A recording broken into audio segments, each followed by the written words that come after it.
Bonjour à tous, aujourd'hui j'ai le plaisir de vous proposer cette 78e clé qui s'intitule Matrice, différentes réalités. Alors, il s'agit du 10e chapitre, du 10e opus, du 10e thème en quelque sorte, sur lequel aujourd'hui on va plus se focaliser sur la dimension métaphysique de la réalité. Métaphysique, à savoir la partie occulte, occultée, cachée en quelque sorte, et plus, on va dire, ésotérique. Alors, tout d'abord, la dualité, comme on l'a vu, c'est la base de l'existence. Exister signifie se séparer. Donc c'est la base de ça, c'est la dualité, c'est-à-dire que pour qu'il y ait le relief de la vallée, il faut qu'il y ait la montagne et ainsi de suite. Pour qu'il y ait obscurité, il faut qu'il y ait lumière et vice-versa. Je ne vais pas tous les citer.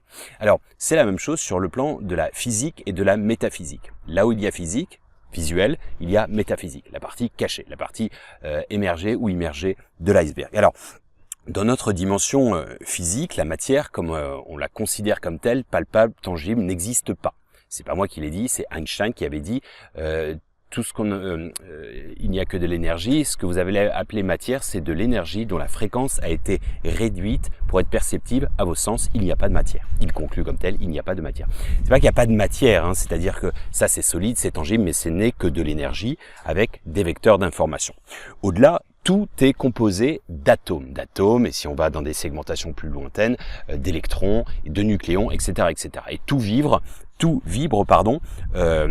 au quotidien. À savoir qu'à la dimension de l'infiniment petit, de la dimension quantique, eh bien, qu'est-ce qui se passe? Soit vous avez des vagues de probabilité, ok, donc une sphère, on va dire, de potentiel, ok, et notre réalité, telle qu'on la considère, eh bien, ce serait un effondrement, c'est-à-dire ce serait un choix parmi cet ensemble de probabilités, de vagues, qui serait une seule goutte, ou en physique, c'est ce qu'on appelle une particule. Alors, j'insiste, au niveau du microscope, eh bien tout vibre en permanence. Il n'y a absolument rien de figé, même cette pierre que je viens de vous montrer, eh bien elle se décompose, compose sans cesse. Alors, cette notion, si vous voulez, de mécanique quantique, pour la faire assez simple, c'est vraiment la métaphore que j'utilise assez souvent. C'est un petit peu quand vous avez la roue du casino, ok, qui tourne comme ça. Vous avez 60 potentiels de possibilités. Donc, quand elle tourne, elle est à la fois sur aucun et tous en même temps, d'accord? Elle a pas arrêté un seul numéro. Et à un moment, elle tourne sur 60 positions comme telle, et à un moment, pouf, elle s'arrête sur un chiffre, le 17, le 24, et ainsi de suite. Et ça, c'est un effondrement quantique, c'est-à-dire que c'est une particule par rapport à la vague de probabilité, pour la faire assez simple. Alors, encore une fois, moi c'est ce que j'avais expliqué dans la multidimensionnalité. Je vais pas revenir sur la notion du temps, c'était la clé 1, la vidéo 1 et 2, c'est-à-dire sur la notion de temps, quand on dit le mot seconde, et ça c'est dans quasiment toutes les langues, que ce soit dans le slave,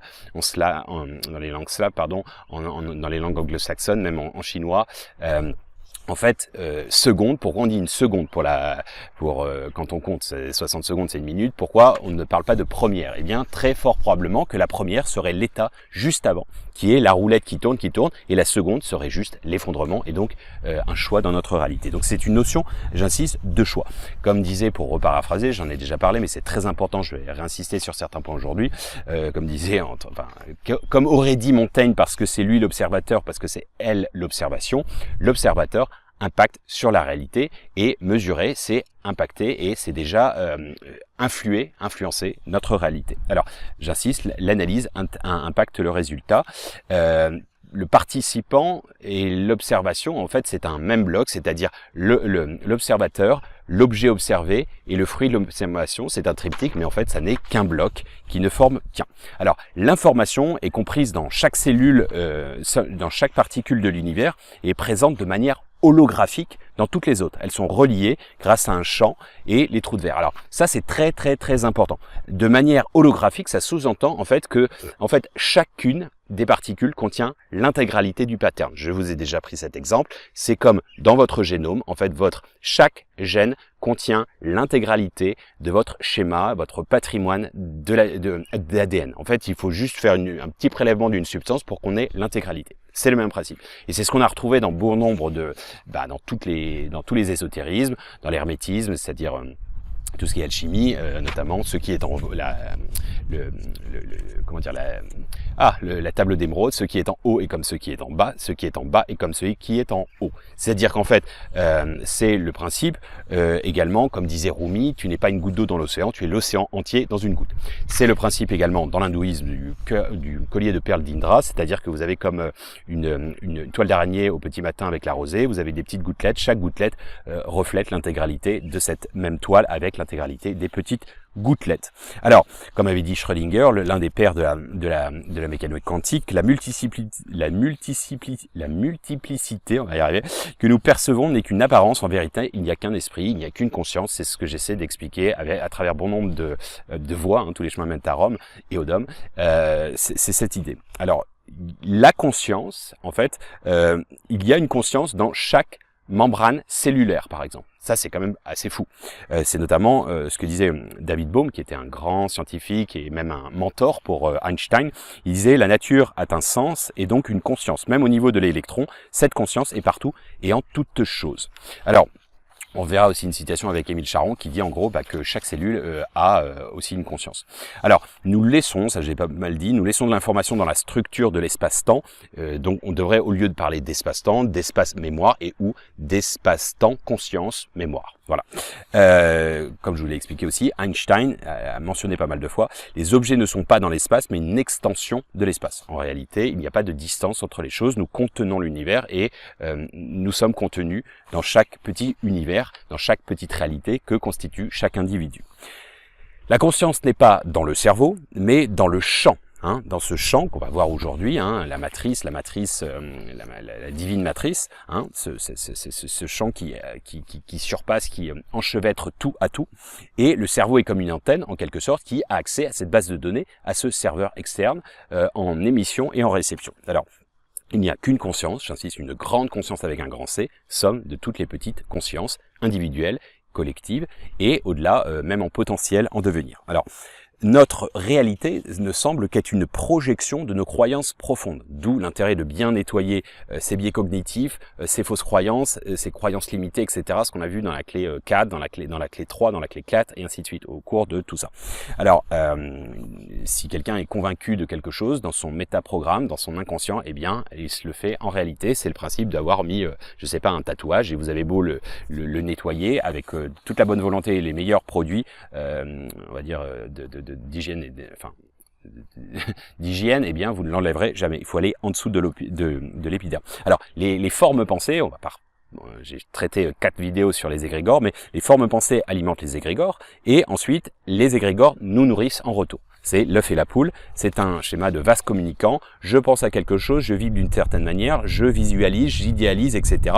Eh bien, tous ces concepts, toutes ces pensées, ces émotions créent de l'énergie et en gros, ce sont comme des petites gouttelettes. Chaque personne qui se rallie à mes mêmes idées ou bien je me rallie à d'autres idées, eh bien, ça crée en somme des formes pensées, c'est-à-dire comme un nuage, ok. Et plus il est condensé, plus il est rallié à d'autres personnes, eh bien, il y a un moment, il se condense tellement qu'il devient réalité, il prend forme, il n'est plus dans l'informationnel.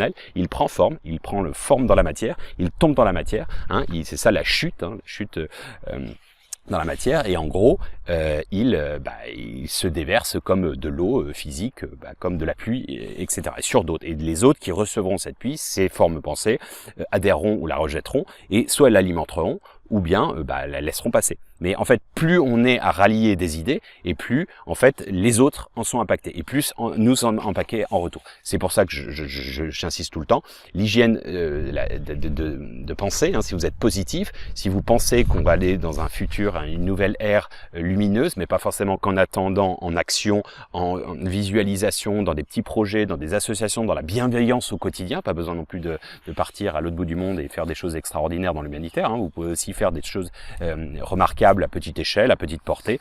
Voilà. Mais ça permet de co-créer votre propre réalité, soit le changement que tu veux voir dans le monde. Ça, c'est Gandhi qui l'avait dit. Alors, c'est pour ça qu'il y a un libre arbitre, hein, c'est-à-dire que c'est pas le petit manège où vous êtes dans le jeu et vous ne pouvez pas avancer, quoi que vous tourniez le volant, c'est toujours aiguillé de la même manière. Hein. Le petit gamin qui a l'illusion de pouvoir tourner le volant, c'est pas possible dans le manège. Eh bien, le destin n'est pas figé comme tel. Il y a, à mon sens, et selon beaucoup de théories, notamment dans le mysticisme, des destins qui sont superposés ce qu'on appelle le multivers, la multidimensionnalité, dont j'ai fait 4 vidéos là-dessus, je vous invite à les regarder, c'est les clés précédentes, c'est-à-dire 77, et en gros, c'est ce que avait dit Einstein, faites, tout est énergie et c'est tout, faites correspondre la fréquence de la réalité que vous voulez, vous ne pouvez pas ne pas l'obtenir, ce n'est pas de la philosophie, c'est de la science. En gros, vibrez à un certain degré quelque chose que vous visualisez, que vous ressentez dans votre cœur, dans le principe de co-création, clé 36, et on en a parlé aussi dans une vidéo antérieure, et vous ne pouvez pas ne pas l'obtenir, ça veut dire que vous l'obtiendrez. Vous irez dans cela. Mais cela étant, vous existez encore en multidimensionnalité, ça veut dire que vous, individu, vous existez dans tous les univers, dans tout le multivers de conscience des autres. Mais ce qui importe, c'est votre point de focalisation. Où vous avez choisi d'être, moi si je suis positif, j'ai dans un nouvelle ère lumineuse, etc. Je m'en fous de coexister dans un autre univers parallèle ténébreux sur lequel je reconnaîtrai que je me suis planté dans cet petit univers en disant vous aviez raison, le monde est parti en couille, etc. C'est l'apocalypse ténébreuse, etc. Mais je m'en fous parce que je ne serai pas conscient de ça. Enfin, disons que ma conscience sera dans mon point de focalisation sera dans le côté lumineux. Donc ça c'est important, on est vraiment ce sont des réalités qui coexistent et les réalités c'est en fonction de notre état d'esprit, de notre état d'âme. Alors, il en va de tout ce qui est espace-temps conscience, on en avait parlé, je vais faire une petite piqûre de rappel de ce qui est la transgénéalogie et la transincarnation. La transgénéalogie, en gros, c'est en fait, c'est l'influence que vous avez en fait de vos aïeux. D'accord, des lignées familiales, etc., que vous avez connues ou pas, eh bien c'est de l'énergie. Ça, je vous invite à la clé 75, la deuxième vidéo sur l'au-delà, où en fait vos aïeux, eh bien ils se servent encore de vous pour charger, décharger des choses, des teneurs énergétiques ou affectives qui n'ont pas été réglées.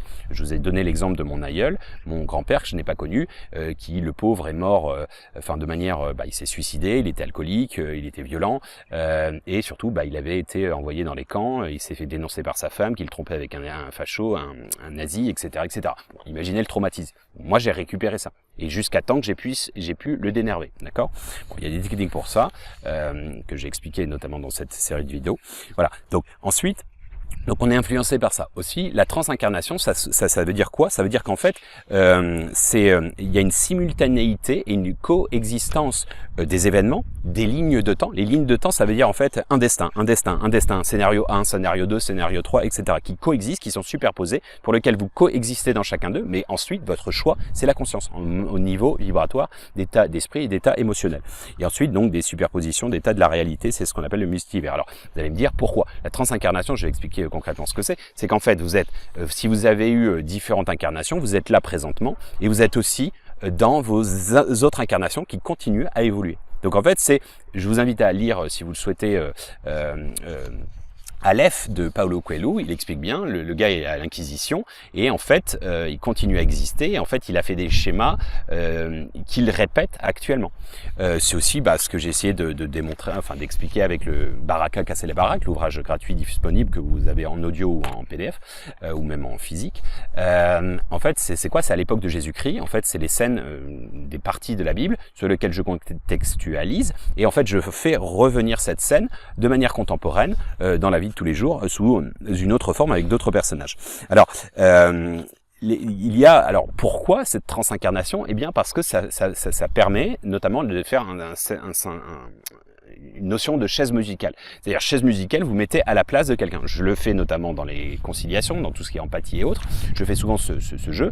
Prends ma place. Ok, par exemple, je sais pas, vous êtes contesté par votre équipe, vous êtes manager, et vas-y, prends ma place. Qu'est-ce que tu ferais si jamais tu étais à ma place ? Et ça, en général, ça marche bien parce qu'on se rend compte que c'est facile, la critique est facile, l'art est difficile. Bon, bref. Donc, en fait, le jeu de chaise musicale, en fait, dans la transincarnation, et dans la réincarnation dans l'absolu, permet notamment de comprendre, de sortir du triptyque de la victime, du bourreau et du sauveur. Sachant que, par exemple, dans la dictature du bien, j'en fais part de peut-être de 7 au total. Peut-être qu'il faut réinventer d'autres, notamment le transmuteur, etc., etc. voilà, je pense que c'est important de sortir de là. Mais on comprend, c'est en jouant la victime, entre guillemets, qu'on comprend ce qu'a été les souffrances quand on a été nous-mêmes, on va dire, le bourreau et ainsi de suite. Alors, dans la mesure où les jeux de rôle, et c'est pour comprendre la conscience dans l'absolu, la grande conscience, la somme de toutes les petites consciences. Et les événements se déroulent dans l'espace et dans le temps. Comme j'ai déjà expliqué, le temps évite que tout arrive en même temps, ok, et l'espace évite que tout soit soit centralisé sur le même point, le point de singularité, ce qui était le cas au départ du Big Bang où l'espace-temps était contracté sur lui-même.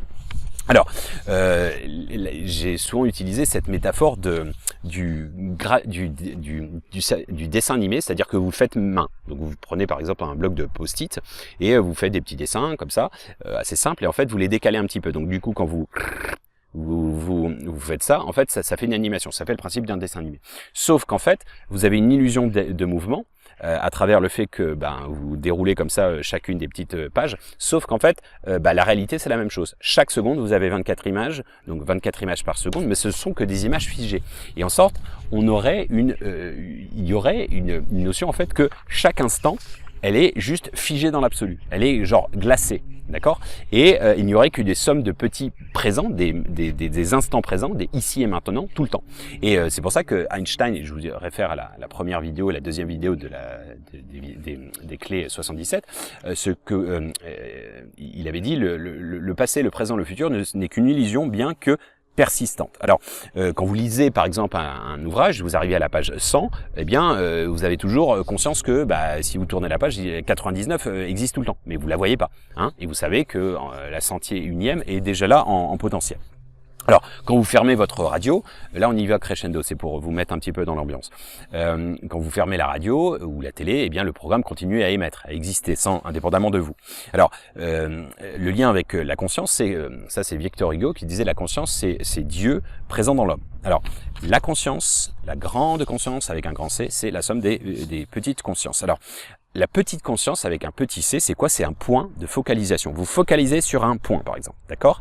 Et la grande conscience serait la somme des petits points de focalisation, à savoir la sphère. C'est un petit peu comme si vous aviez une vue panoramique à 360 degrés, d'accord? Criblant l'intégralité des petits points de focalisation, d'accord? Mais évidemment, c'est impossible de regarder à 360 degrés. D'ailleurs, que ce soit votre appareil photo, votre mobile, vous-même, vous ne pouvez pas, enfin, soit vous avez une vue dézoomée, soit vous avez une vue zoomée. Mais même dézoomé, en fait, vous ne voyez pas grand-chose, en fait. Déjà, vous voyez à 120 degrés, vous voyez pas derrière, vous voyez pas à 180 degrés, donc vous voyez pas ici, etc. Et sûrement pas derrière. Donc, on va dire que la grande conscience serait la vision de l'intégralité. Il y a différentes échelles également, parce que même si vous avez votre vision ici, vous ne voyez pas l'infiniment grand ni l'infiniment petit. Alors, je vais donner quelques métaphores que j'ai données dans le passé, mais c'est très important que vous les intégriez, si vous les épousez bien entendu, et parce que ça permet de changer quelque chose en vous et probablement aussi dans les égrégores. Alors, c'est la métaphore de la notion de conscience, du fait que la conscience individuelle, c'est un filtre. Sinon, le temps évite que tout arrive en même temps, et aussi que l'espace soit contenu sur un seul et même point. Ce serait juste invivable. Eh bien, c'est le principe, comme je dis tout le temps, vous avez soif, vous voulez un verre d'eau, eh bien, imaginez que chaque gouttelette, c'est une information un moment, une scène, peu importe.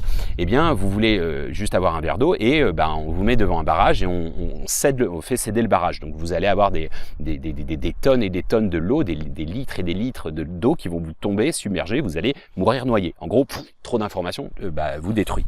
Alors, au-delà, l'autre métaphore, c'est d'essayer de conscientiser que vous pouvez regarder un film et l'accélérer. S'il n'y avait pas cette notion du temps qui fluidifie, qui permet de dérouler le temps dans un espace, eh bien, si tout arrivait en une seule seconde, une fragment de seconde, vous ne comprendriez rien.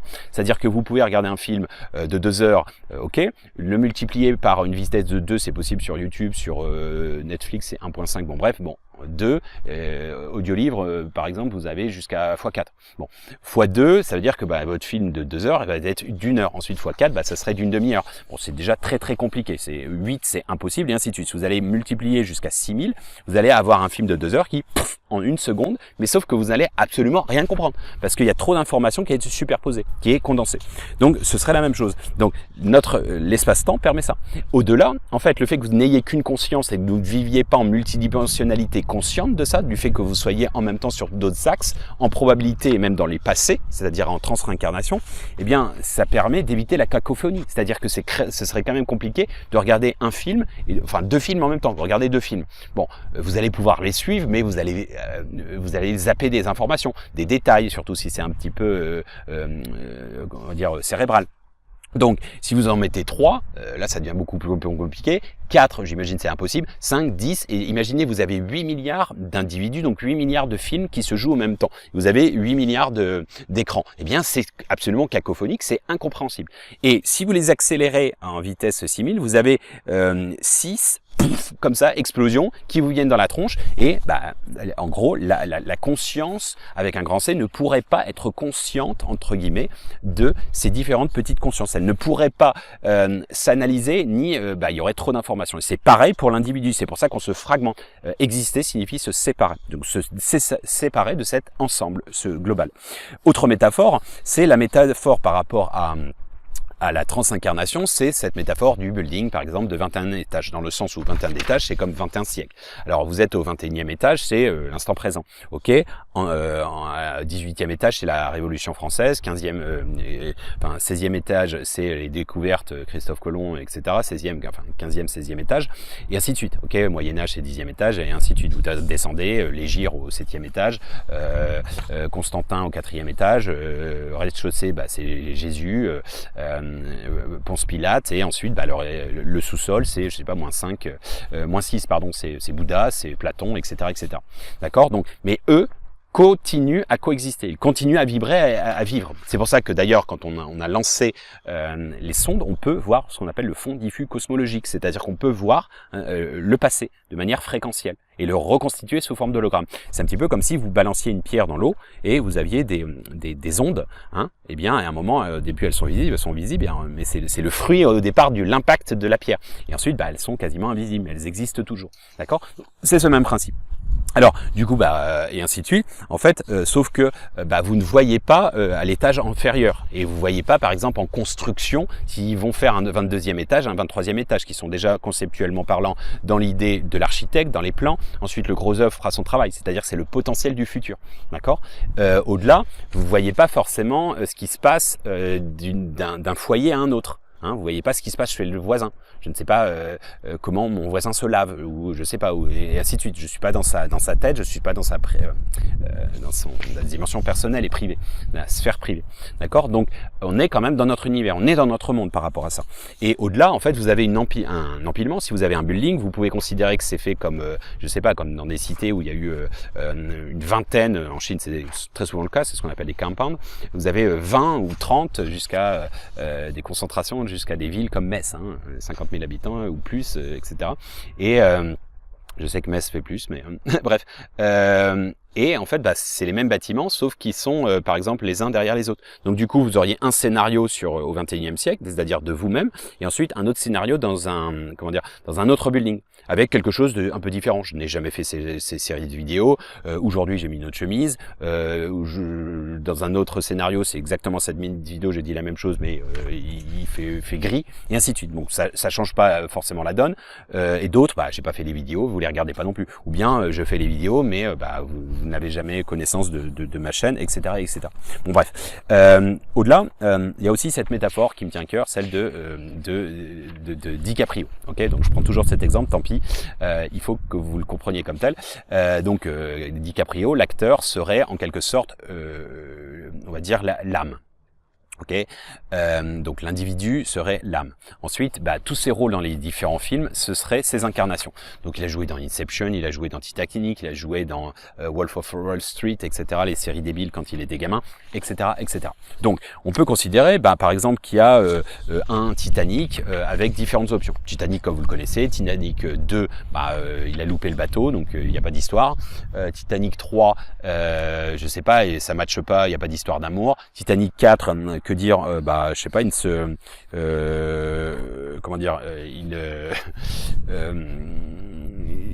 il existe ce film, mais bon, vous ne l'avez jamais regardé parce que vous êtes dans le fin fond de l'Amazonie, et ainsi de suite. Donc, En revanche, ce film-là, il peut être regardé, par exemple, vous êtes dans un avion, vous regardez les gens, il y en a un votre voisin, il vient de débuter Titanic, et un autre qui est quasiment à la fin, un autre qui est à la moitié, etc. Donc le Titanic est réactivé dans la version qu'on connaît, officielle, mais dans d'autres versions, dans d'autres avions peut-être, et sur le sol, de manière différée. Hein. C'est une métaphore, bien entendu, vous l'aurez bien compris. Et vous pouvez aussi vous dire, vous allez aux toilettes, vous allez voir un autre écran où, bah tiens, il joue dans Inception et aussi dans Wolf of Wall Street et un autre film de lui, etc. Et vous dites, putain, il bosse ce soir le père DiCaprio. Donc voilà, c'est une métaphore en fait. Chaque chose est réactivée de manière infinie. C'était ce que j'avais expliqué avec cette notion du dessin animé, enfin du tag, du graffiti animé, sur lequel, ça c'était une vision que j'avais quand j'avais 12 ans, où en gros vous enchevêtrez des images sur un mur du métro, et en gros ça ne veut rien dire, c'est juste enchevêtré, c'est juste parce que vous regardez le métro comme ça, vous focalisez sur la vitre en faisant un mouvement d'œil, où ça va mettre en mouvement, un peu comme dans un dessin animé, les images en fait. Donc si vous avez un scénario de la ligne 1 où le chat mange la souris, ligne 2, donc 10 minutes plus tard, un autre métro passe, et ben la scène va se réactiver en fonction de l'observateur, et 10 minutes plus tard, et ainsi de suite, inlassablement. Après, vous avez peut-être la souris, le chat danse, le chat dort et la souris danse. Un autre où bah, c'est la souris qui bouffe qui embête le chat qui j'en sais rien, qui a déjà mangé donc il a pas faim, et ainsi de suite. D'accord? Vous avez tous les scénarios de chaque ligne de temps qu'elle se sort. Donc vous avez pris votre ticket de métro, c'est votre état d'esprit. Donc je veux aller là dans cette dimension. Donc je prends donc voilà, vous allez me dire on n'est pas observateur, non, mais on a quand même cette vision on va dire d'illusion, d'hologramme, donc vous faites partie prenante en effet, mais bon, on va revenir sur ce qu'on a expliqué sur la vidéo 4 de mémoire, le sujet sur ce qui est perception, croyance, et aussi le cinquième sur la notion de vision. Alors on va dire que c'est ce qu'on appelle l'enchevêtrement, tout est contenu, on contient le monde et le monde nous contient, et des mondes de chaque individu contient le monde dans son intégralité, avec les différentes ramifications. Donc c'est pour ça que nous contenons le monde et le monde nous contient, c'est une dimension holographique. C'est pour ça que Rumi, j'insiste, disait, il n'est pas une goutte d'eau dans l'océan, tu es l'océan entier dans une goutte. Alors, il y a un champ qui interconnecte tout. Alors, c'est pour ça que ce champ, on va voir à travers différents exemples de quoi il en recourt. Donc de ce champ, en fait, c'est de là en fait où, en gros, quand on dit, ça je vous invite à regarder l'intuition, la créativité, clé de mémoire 38-39, j'ai écrit un ouvrage, récréation là-dessus, en expliquant les schémas, mais en gros, soit vous êtes créatif et vous faites de l'assemblage de choses existantes, un peu comme un DJ qui prend un son par-ci, par-là, et qui assemble, qui mixe, ou bien vous téléchargez littéralement. C'est ça l'intuition, c'est le fait de télécharger, vous avez un flash, Eureka, j'ai trouvé. Le fameux, la poussée d'Archimède, la pomme de Newton qui lui tombe, Archimède quand il va au bain turc avec son père, etc., etc. Donc c'est un moment furtif où on télécharge une information. Donc je vous ai dit, moi j'ai souvent ce cas de figure, mais on l'a tous, c'est quand on est relié au champ, à un champ supérieur. La clé des champs vient de là, bien entendu. Champ de conscience, champ du cœur, champ quantique, champ... la divine matrice qu'on va expliquer sous peu. Alors Einstein a toujours dit que il avait des flashs comme ça, il avait un ressenti comme tel. Newton, Archimède, etc. Celui qui a Medvedev, qui avait découvert en chimie tous les classifications chimiques. Le premier Indien à Cambridge ou à Oxford, je ne sais plus. Bon bref, qui disait tout le temps, qui a eu du mal. Il y a un superbe film avec Jeremy Irons là-dessus, qui expliquait très bien que en gros il ne savait pas comment expliquer certains théorèmes, mais en revanche il les téléchargeait comme ça. Alors il en a émis plusieurs milliers, même je crois 3000 pour être précis, et il y en a que quelques-uns qu'il a pu expliquer, et bon nombre étaient justes et d'autres ont pu les expliquer après coup. Donc on peut évidemment parler aussi de la théorie du dédoublement de quasiment toutes les cultures dites primitives ou premières, avec cette notion de K chez les Égyptiens, en fait ce double quantique qui entre guillemets au chaman permet en fait de sortir de l'espace-temps. Vous avez sur vous entre guillemets une partie de votre inconscient ou votre âme qui en fait va se déplacer, qu'il est hors du temps qui va se déplacer dans les lignes de temps sans espace-temps et vous ramener de l'information. Et c'est notamment pour cela, quand les premiers colons sont arrivés, avec Christophe Colomb, etc., sont arrivés en Amazonie, enfin aux Bahamas au départ, en fait, ils ne les voyaient pas. Pourquoi? Parce qu'ils n'arrivaient pas à les rendre réels. Ils ont dû les rendre réels quand le chaman a commencé à voir les ondes de la mer, des bateaux. Il a commencé à les voir en sortant de son état de conscience normal, en état de conscience modifié. C'est parce qu'il a expliqué ou scanné les informations aux tribus qu'ils ont commencé à les rendre réels, les matérialiser en quelque sorte. Alors, on est toujours dans cette notion très importante de pensée et d'émotion avec un potentiel de réalité. C'est-à-dire, comme disait Bouddha, ce que tu penses, tu le deviens, ce que tu ressens, tu l'attires, ce que tu imagines, tu le crées. Alors, là, on va parler de la fameuse matrice. Alors, je vous ai expliqué la matrice sur un plan étymologique, ça vient de mater, en latin, ça veut dire la mer. C'est la structure, c'est ce qui englobe, ce qui enveloppe. C'est, en gros, c'est le cadre. Hein. C'est pas donc ça existe en biologie, en mathématiques, etc. et en ésotérisme notamment. Alors, la matrice que certains considèrent comme l'akasha, hein, tout ce qui est les mémoires akashiques, en gros, ce serait quelque chose pour certains, pour bon nombre, archontique. C'est-à-dire archonte, c'est en gros, c'est les forces noires en quelque sorte qui figeraient en fait un nombre d'états. C'est-à-dire que si vous créez un jeu vidéo et que vous êtes limité dans les gestes, si c'est un match de football, il y a peu de chances que vous puissiez, j'en sais rien, mettre le but de la main, etc., etc. Ou je sais pas, aller dans les gradins et tabasser un supporter. Je pense pas que ce soit fait dans le jeu.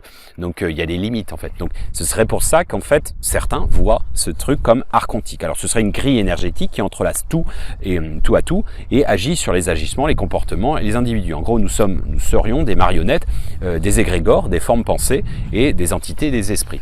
Alors, une autre manière, c'est de voir ça, la matrice, comme une matrice artificielle créée par les extraterrestres. Encore une fois, j'évoque des thèses, des théories. Je ne dis pas que j'adhère nécessairement.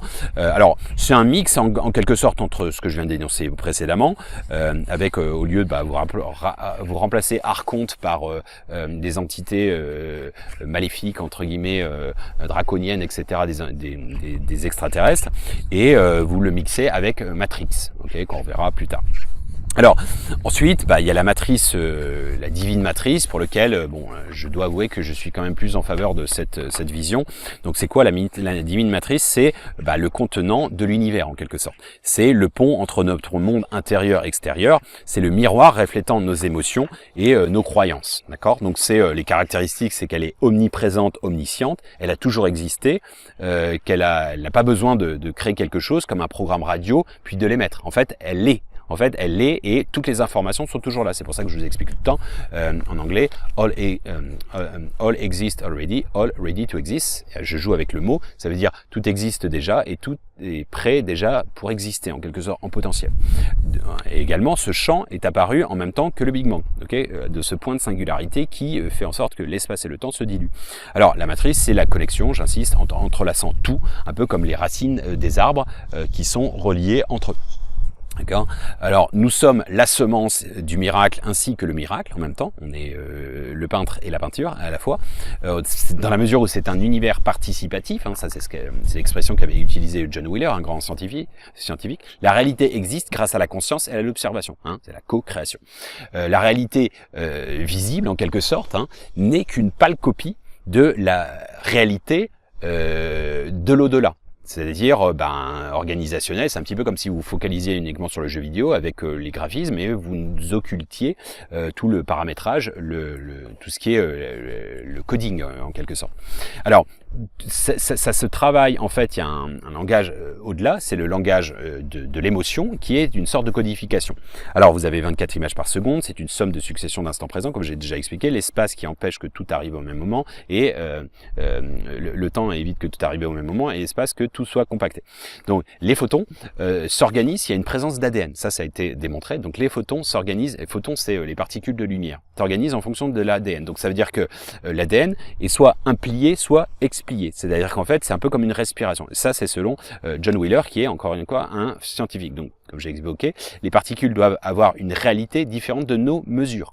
Les particules doivent avoir une réalité différente de nos mesures. On les mesure, ok, ça nous donne une information, mais elles sont, c'est un petit peu comme si vous preniez un état d'une personne, vous l'avez en entretien et vous pensez que vous la connaissez dans son absolu. Ok, donc déjà, elle a un masque, elle est cette personne ponctuellement pendant votre rendez-vous. Vous allez la découvrir, vous allez amplifier ça quand ce sera votre employé. Ensuite, vous savez pas s'il fait des soirées particulières, je sais pas, ou qu'il a des loisirs, etc. À part si vous êtes vraiment très proche de lui ou d'elle, mais en l'occurrence, en général, c'est assez opaque. Alors, la vie est un gigantesque miroir. Je l'ai répété bon nombre de fois. Les autres ne sont que des réflexions de nous-mêmes, ok, qui nous inspirons, qui nous répondent en fait, et ça nous enseigne. C'est ce qu'on appelle la dialectique. Ça a donné dialogue, hein.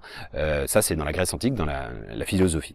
Alors je vais vous donner les 20 clés entre guillemets de la divine matrice, de quelle manière elle s'orchestre, elle s'organise. La divine matrice est le contenant et le pont reliant tout dans l'univers, le miroir d'où nous montrons ce que nous avons créé. Tous deux, ce qui existe dans notre monde est connecté à tout le reste. C'est un système d'interconnexion. 3. Pour puiser dans la force de l'univers, nous devons nous sentir appartenir à cet univers et cette source plutôt que séparer. D'accord, ça c'est séparé, existence séparée. Eh bien, c'est l'illusion de l'ego qui a besoin de se différencier et de toujours se mettre à l'écart. C'est les autres, les responsables, je suis meilleur, je suis moins bon, enfin dans le meilleur ou dans le pire, et ainsi de suite. 4. Des choses qui ont été unies demeurent toujours connectées entre elles sans localité ou lien physique. C'est ce qu'on appelle l'intrication quantique. Prix Nobel 2022, Asperg, qui est un Français. Je vous invite à vous référer à ça. 5. La focalisation de notre attention est un acte de création car la conscience crée, co-création. 6. Nous avons tous les pouvoirs nécessaires pour créer tous les effets désirés. Référence ici à ce qu'on a dit avec Einstein. Ou Bouddha, tout ce que tu penses, tu le crées, etc. 7. L'objet de notre focalisation consciente devient la réalité de notre monde. 8. Il ne suffit pas de dire que nous choisissons une nouvelle réalité, il faut la vibrer, soit le changement que tu veux voir dans le monde, et faites correspondre la fréquence de la réalité, vous ne pouvez pas ne pas l'obtenir, c'est le même principe. 9. Le langage du sentiment qui parle est écouté par la divine matrice. Sentez que votre but est atteint et que votre but est déjà exhausté. Principe de Neville Goddard. Reprenez la visualisation, clé 36, où j'en ai parlé également, co-création de manière très synthétique dans d'autres vidéos de cette série de 78. Je ne sais plus où j'en suis. 10. Ne peut créer que celui qui est dénué d'ego et de jugement. 11. Devenir. Ça, je suis pas tout à fait d'accord parce qu'on peut aussi créer avec l'ego. Alors, ce sera moins harmonieux, mais le dictateur qui est convaincu, Hitler, etc. Pourquoi il n'a pas été détrôné? Parce qu'il était sûr de lui au départ. D'accord? Donc c'est pour ça, pour le meilleur et pour le pire. Parce que la divine matrice, malheureusement, n'a pas de regard. Elle est juste dans la co-création. Elle n'a pas de regard de morale, d'éthique, etc. Parce qu'elle veut qu'on fasse l'expérience du libre arbitre, éventuellement de se rendre compte après de nos conneries, de nos erreurs. Un peu comme si vous laissiez un gamin expérimenter. C'est ce qu'on appelle en psychologie l'école du mercurochrome. Vous lui apprenez aussi la vie en le laissant se casser la gueule. Alors, 11. Devenir dans notre vie ce que nous choisissons d'expérimenter comme étant notre monde. 12. Nous ne sommes liés par les lois de la physique telles que nous ne sommes pas liés par les lois de la physique telles que nous les connaissons. 13. Chaque fragment holographique, aussi petit soit-il, reflète sa forme et son contenu partout dans l'univers et à chaque endroit. 14. L'hologramme universellement interconnecté de la conscience nous assure que nos désirs et nos prières sont déjà rendus à destination dès que nous les créons et nous les vibrons intensément. En gros, c'est ce que je vous explique à bon nombre de reprises sur les notions des destins, les multidimensionnalités des autres vidéos. En gros, tout existe déjà. Donc en fait, c'est votre fréquence de la réalité, votre émotion qui va vous emmener à quelque chose qui est déjà présent. Encore une fois, ce n'est pas vous capter avec votre radio parce qu'on émet une nouvelle émission. L'émission est déjà là et c'est à vous de la capter au moment où vous voulez en fonction de vos vibrations. Si vous n'y croyez pas, si vous dites c'est des conneries tout ça, la co-création c'est du New Age, c'est bidon, etc., vous serez réalisé dans votre scepticisme, ça ne fonctionnera jamais avec vous. Ça vous démontrera votre croyance profonde. Voilà.